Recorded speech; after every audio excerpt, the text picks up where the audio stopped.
Hora de conversar com o doutor Álvaro. Doutor, a gente está vivendo aquele momento de um mix de emoções, né? Ao mesmo tempo em que a vacinação está avançando, a gente percebe os jovens já recebendo doses da vacina, os indicadores, eles começam a cair, número de internações, número de casos graves, porém, a gente percebe em todo o planeta, ou em boa parte do planeta, as atenções voltadas para a variante Delta. É mercado financeiro falando sobre isso? São países já fazendo lockdown, tudo de novo? Queria saber em qual momento a gente está exatamente, a gente tem que dar mais atenção para qual lado, doutor Álvaro? Bom dia.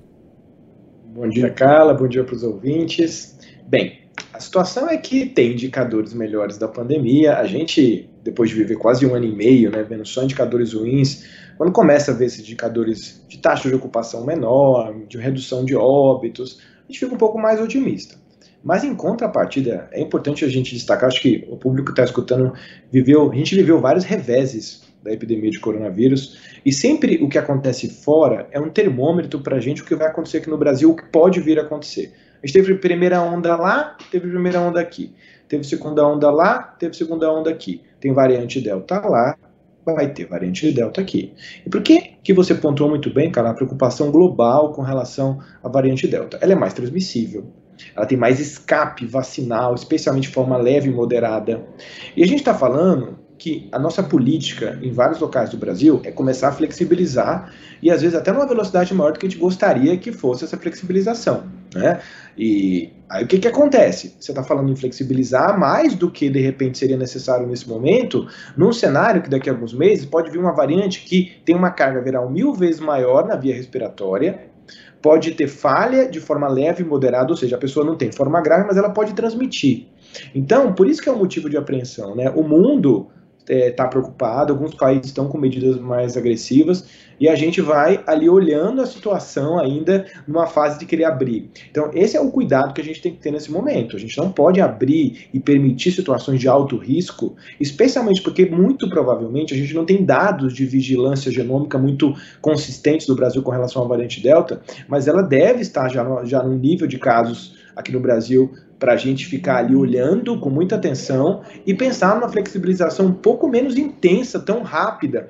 Por exemplo, me preocupa bastante a questão de você, em alguns locais, pensar em fazer grandes eventos, pensar em ter situações com muitas pessoas, né? Propriamente o CDC deu passos para trás com relação ao uso de máscara lá nos Estados Unidos. Alguns países estão fazendo o sistema de fechamento, ou mesmo lockdown parcial, preocupados com essa variante.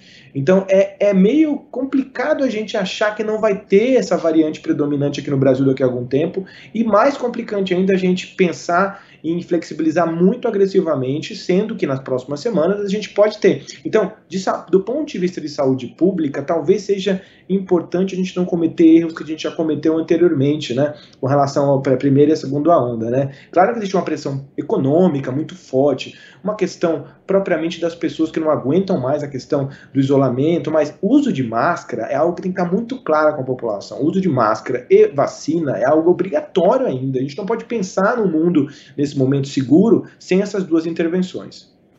Doutor, você estava falando e aí me bateu um negócio que é o seguinte, eu não sei se na sua rotina, no hospital, nos atendimentos, o senhor percebe isso também, mas essa coisa de abrir, de as pessoas não se importarem tanto, são muitas as mortes ainda, né, todos os dias em 24 horas, o que a gente percebe às vezes, ou é uma percepção pessoal muito minha, é uma espécie de conformismo meio derrotista, do tipo, é uma doença, as pessoas vão pegar e tem gente que vai morrer mesmo, não tem jeito. Algo que eu não vejo com outras doenças que podem ser evitadas com vacina, né? É um comportamento muito próprio esse do coronavírus. Eu espero que isso seja vencido também com o tempo. O senhor observa isso com outras doenças, por exemplo, sarampo, né? Morre alguém, e a gente ficou muitos anos sem registrar mortes por sarampo no Brasil, morre alguém por sarampo. Existe uma coisa de inconformismo, né, com relação a isso, algo que a gente não vê no coronavírus, doutor?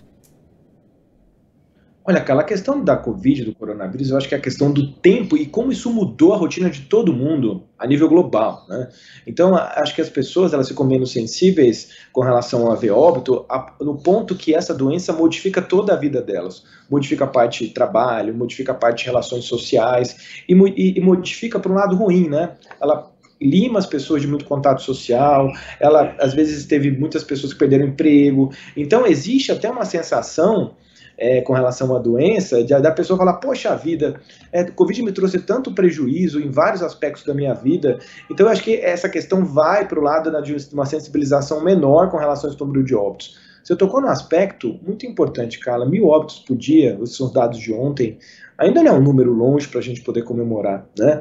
São 1.000 vidas perdidas, e claro que a somatória de todos os últimos meses, né, contabilizando esse número horroroso de óbitos no nosso país, e claro que a gente precisa resgatar o tempo inteiro da população essa sensibilização com relação à prevenção, que com o tempo a gente realmente tende a diminuir o nosso otimismo, a nossa vontade de se proteger, né, propriamente a questão das vacinas. A gente tem que fazer um esforço muito grande, a gente que está falando com a população, propriamente as pessoas, para passar esse sentimento de prevenção, de alerta, ainda para o mais difícil que ele seja, porque se a gente abandonar a prática de prevenção, o uso de máscara, e realmente ter um conformismo com esses dados e achar que a vida que segue, mas a vida que segue é adaptada, é isso que tem que estar bem claro para as pessoas, as coisas estão acontecendo e a gente tem variantes, essa variante Delta realmente nos preocupa.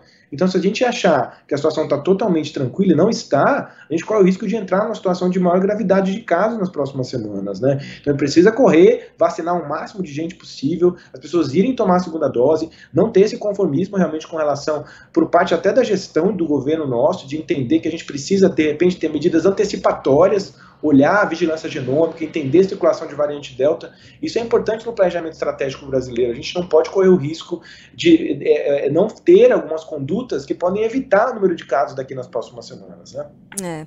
Doutor, variante Delta, vamos voltar para esse tema, por que é que a gente sabe tão pouco sobre o tamanho de casos dessa doença no Brasil? A gente testa pouco, né?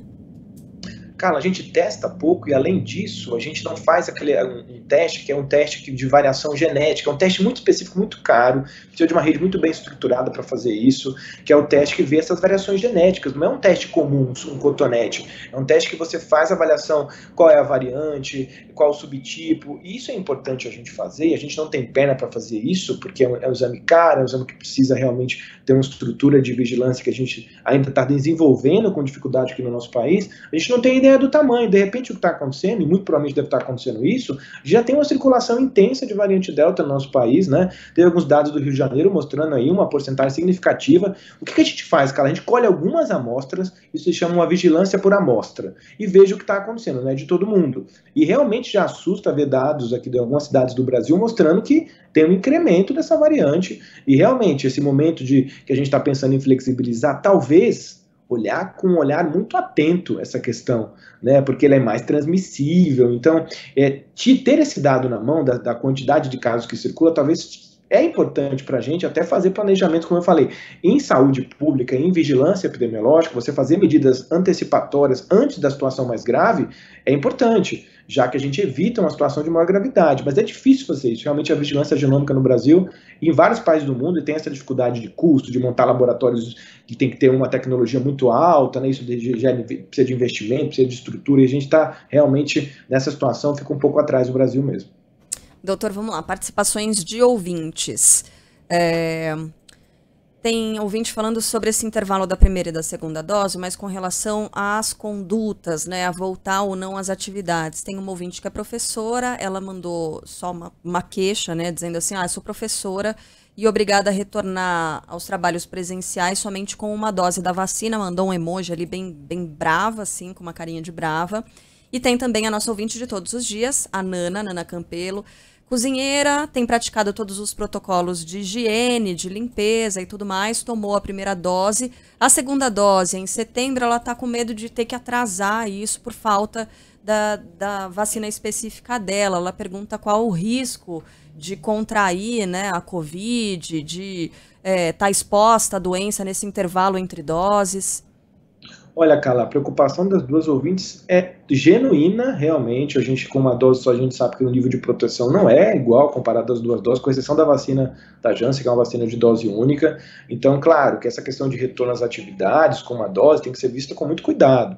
A questão dessas pessoas que tomaram, as ouvintes tomaram só uma dose, continuar em práticas rígidas de prevenção, né? A gente está vendo até que muitos protocolos de retomada das atividades presenciais de trabalho estão sendo baseados em dar retorno para funcionários ou colaboradores de empresas, do funcionamento do mundo com 2 doses só, ainda esperar 2, 3 semanas depois da segunda dose.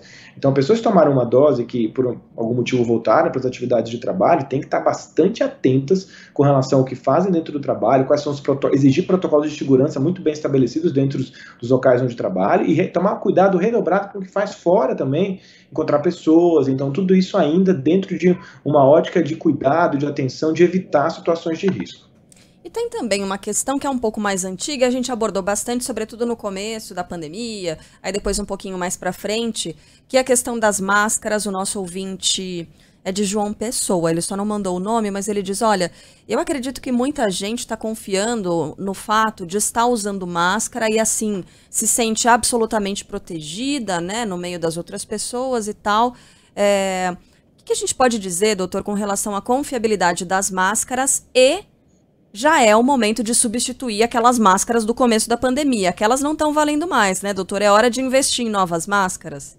Olha, Carla, a máscara é fundamental nesse momento, quando a gente fala de entrada de variantes mais transmissíveis no Brasil. A gente precisa saber usar máscara, usar de forma adequada, de preferência máscaras de melhor qualidade, máscara cirúrgica, ou se for máscara de tecido de pano, respeitar a periodicidade de troca. O que acontece muito, Carla? Acho que é bom até a gente falar isso. As pessoas, elas usam uma parte significativa do tempo, mas naquele momento que ela está com muitas pessoas e ela se distrai, e ela tira a máscara, o lugar está fechado, não tem janela, ela vai encontrar um monte de gente. Aquele é o momento mais dramático com relação a poder ter aquisição do vírus. Então, a grande questão da máscara é usar de uma forma adequada, respeitar a periodicidade de troca e se ter uma atenção muito clara naquele momento que você vai tirar, vai se alimentar, tá com alguém perto, ou tá numa reunião, e quando você coloca de novo. Se você demora muito a colocar a máscara e começar a conversar com alguém ali na frente, por um descuido, que é normal, né? A gente no dia a dia acaba acontecendo isso.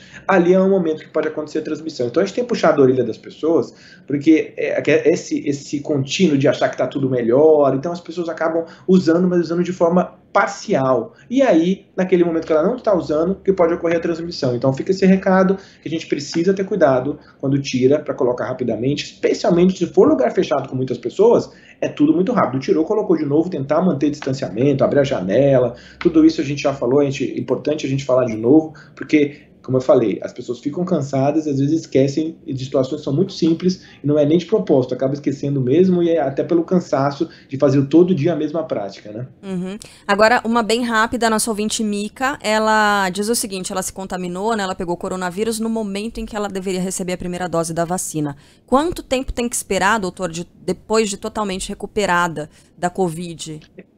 Essa dúvida é bastante frequente, a gente já falou isso, mas vamos falar de novo, que é importante, não é para deixar de tomar a segunda dose. Se você teve Covid, não tem a proteção induzida pela vacina, depois de 4 semanas da melhora clínica, vá tomar sua segunda dose, não perca a oportunidade, é crucial na prevenção ter a segunda dose. 1 mês, tá, Mica? Um beijo. 1 mês, 4 semanas. Isso aí. Doutor Álvaro, obrigada. Bom fim de semana, semana que vem estaremos de volta aqui no Band News Station, combinado? Muito bom, Carla. Ótimo final de semana para todos aí. Todo mundo de máscara, todo mundo se protegendo. Vamos continuar aí. É cansativo, exaustivo essa história da Covid, mas a gente não pode perder a guarda, vencer. No final, a gente está começando a melhorar. A gente tem que tomar cuidado agora com esse momento de variante Delta aqui no Brasil também. Um beijo, doutor.